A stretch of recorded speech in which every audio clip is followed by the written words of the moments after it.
Well, season one came to an end. Let's discuss.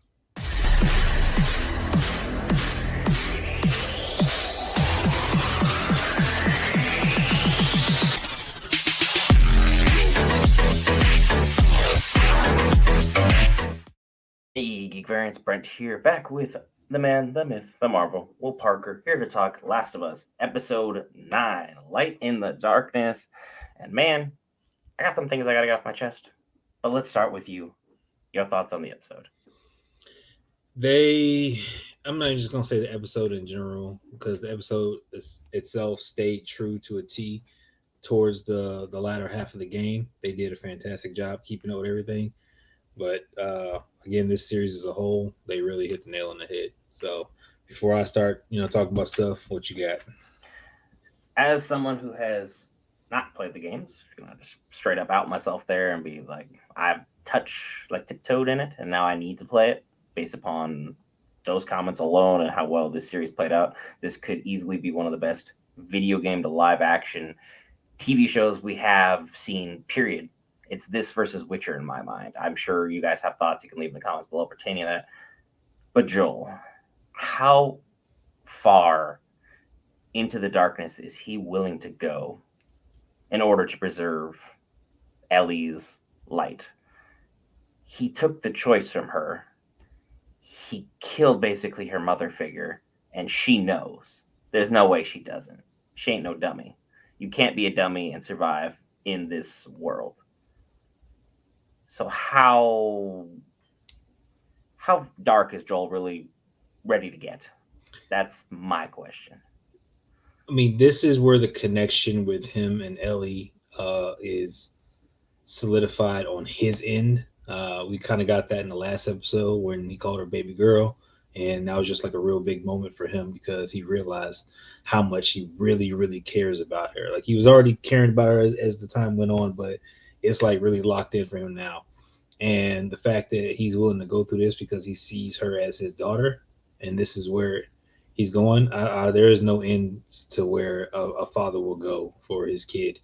I'm confident that the darkness that he's willing to endure would far surpass just what we've seen so far. Because this isn't his kid. I'm not trying to be that asshole.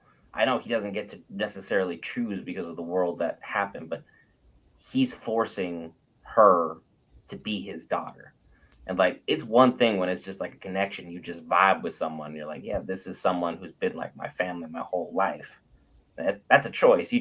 Those two people decide. But when you start throwing these things on someone and you start taking away their ability to escape that in some level, it feels almost a little wrong. So to have something like this going on is just, I don't know. I have a lot of feelings on this, and Well, Joel is a questionable character now in my mind. It's like I understand he did what he thought was right in his heart. As far as it's right for Ellie, that's another question that needs to be delved into. well, I mean, you got to think about how the situation played out because the situation was different from the game in terms of like how they got picked up was the same way. They kind of went through all the same stuff. It's just there was a water scene where Ellie wasn't breathing, so she was unconscious, and he was trying to resuscitate her. And then they came and knocked him out while he was trying to resuscitate her, and then he woke up in the hospital, and that's where all that stuff took place. So that was one thing that was different. But I think Joel is more or less wondering because of that situation how much of this was explained to her as far as what needed to happen. Did she think that she was going under the knife just to get some of her blood or do biopsy or something like that?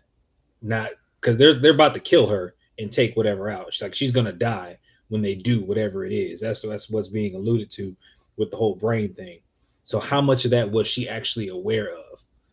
And So how much again, of that information was Joel privy to that he's had ample time to discuss, and yet he's withheld this information, which so it's both sides, I see your point. It's a It's a valid slippery point. slope. You guys leave yours in the comments below. If you're already subscribed, we're open to any and all discussions as long as it's educational.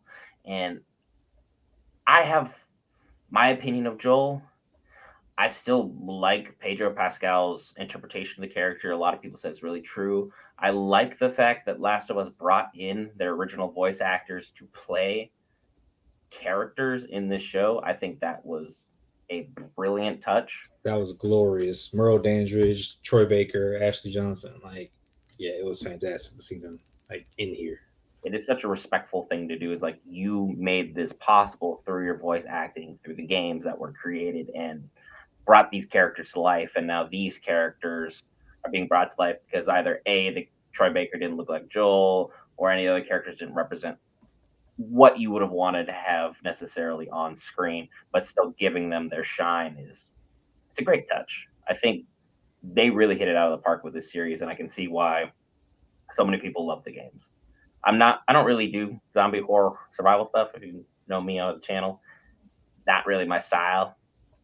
Will and Tony, on the other hand, Marines, yeah, they love their survival style games for the most part, and I can see why this won so many damn awards. This makes a lot of sense. My main question is, when am I getting my fix for season two?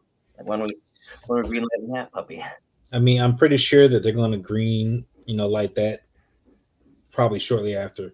I'd give it probably 2 weeks to a month before it's green lit, and they're going to get ready to roll with that because they got to break it down as far as what needs to happen with the rest of Ellie's journey. So with that, how far is Joel going to go to protect her? You need to tell that. And again, not going to spoil anything for The Last of Us Part Two. So if you haven't played the game, that this would be a good time to play it before season two comes out because I'm pretty confident to go. Now here's the thing, because they could end it here and leave it open ended.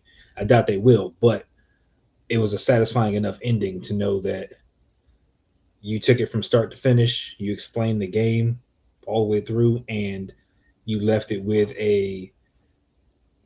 I won't say a fully satisfying result, but a result that can leave the door open for several questions, comments, theories, talk about whatever the case may be. So it's gonna be really fun to see what they do. They put a pin in it really nicely, and then with the way the viewership numbers have spiked episode to episode to episode, I have to agree with you that 2 weeks is probably tops before they'll be like, yeah, we got greenlit and we'll start production and everything, which will throw a wrench in everything that's going on as far as Pascal's time with The Mandalorian. I don't know if Bella Ramsey is doing anything else at the current moment, but I'm sure Pedro will carve out time in his schedule for this. He's been on several interviews saying he's been loving doing The Mandalorian. He's loved doing The Last of Us, and he's loved the fact that he's currently the hottest actor in Hollywood at this point in time, dominating the streaming service platforms with his two different shows, both of which we have covered here. I don't really have any other thoughts or comments. Like so far, season one, that was a 9 out of 10. I was very happy, came in completely fresh, completely green, and I feel like I'm immersed enough to know enough to get by. But also, there's enough questions that I'll have to go out and talk to people either A, play the game, or use the power of Google and try and put some stuff together and see what I can come up with my theory board. I mean, yeah, I mean, I agree the same thing. I mean, it's official that we're starting to get video game adaptations that live action. And again, this is not the first one, but we're getting them, and they're getting better. All right, they're actually paying attention to the source material. They're doing the work. They're writing good stories. They're making it to where you feel involved and you're entrenched within the story. And it's not just something you're just going to watch and kind of play through. Like you're actually involved in it, and I really like that. So I really want to see what they got for Last of Us. Part two, season two, what they're going to do with it, and any other ideas that they have for shows going forward with any of the other streaming platforms. Like you see these video games, they're out there. There's plenty of material to play with. Hollywood, let's see what else you got. Red Dead Redemption. I'm just saying, but also I have to give HBO its props.